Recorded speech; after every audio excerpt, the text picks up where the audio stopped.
আজকে আমরা চলে গেছিলাম দুর্গাপুরের জংশন মলে ঘুরতে, আমি আর আমার উনি। তো আমি এখানে এসে দেখতেই পাচ্ছ জংশন মলের সামনে একটুখানি পোজ মেরে ভিডিও টিডিও করছিলাম, আর এখানে একটু ফটোও তুলে নিচ্ছিলাম ম্যাকডোনাল্ডসের সামনে। জোকারটা দেখো, আমারই মতো লাগছে না?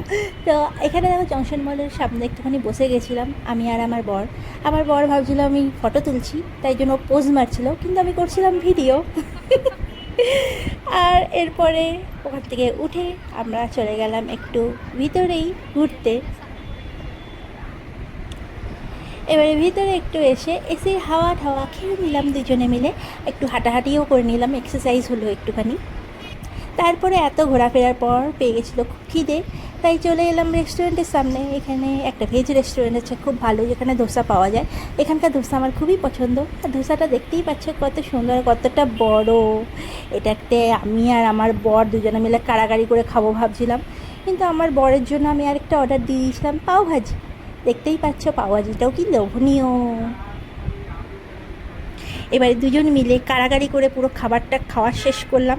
আমি তো ওকে ভাবছিলাম যে দেবো না, কিন্তু কি করব, বর তো আমার, উনি দিতেই হবে।